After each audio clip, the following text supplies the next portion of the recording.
Alors bonjour tout le monde, j'espère que vous allez bien. Petit tuto aujourd'hui.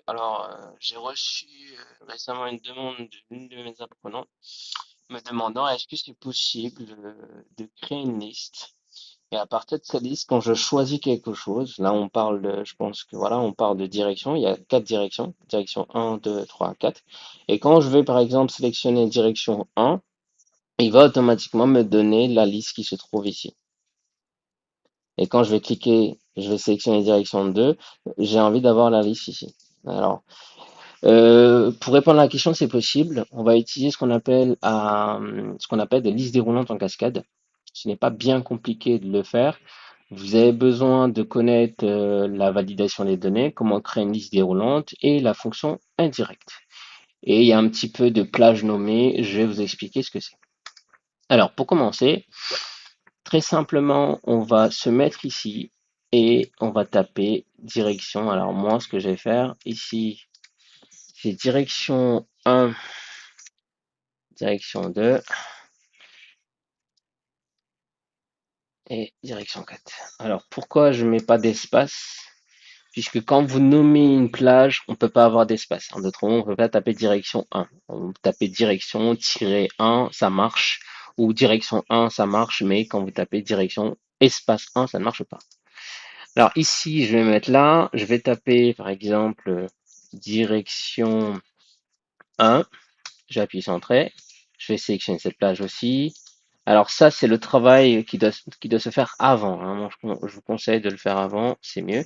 Direction 2, ici, direction 3, enfin, je vais le faire en même temps, hein, tac. Direction 3, et là, j'appuie sur Entrée à chaque fois, c'est très important. Sachez donc que si vous appuyez pas sur Entrée, ça ne marche pas.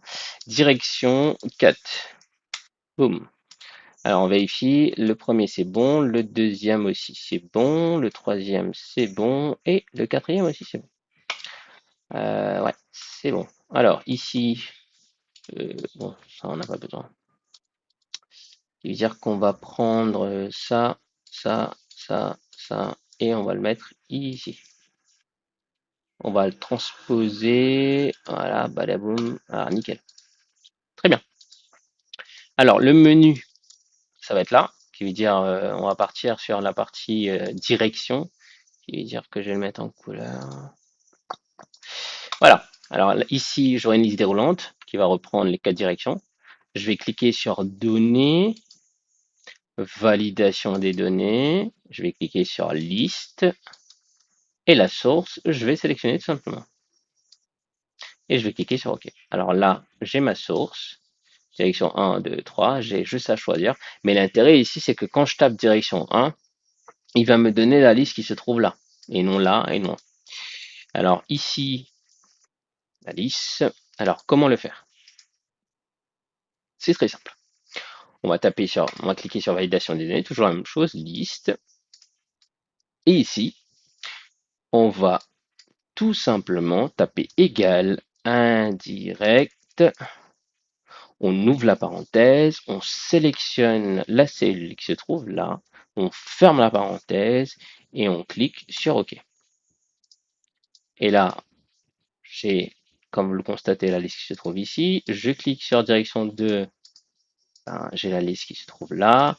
Direction 3, j'ai la liste qui se trouve voilà, comme vous le constatez. Et tac, direction 4. Et voilà. Alors, ça s'appelle des listes déroulantes en cascade. J'espère que ça va vous aider pour créer des listes déroulantes. Peut-être éventuellement, c'est un besoin. Et voilà, j'espère que ça va vous aider. Je vous souhaite de passer une très très bonne journée et à bientôt pour de nouvelles vidéos.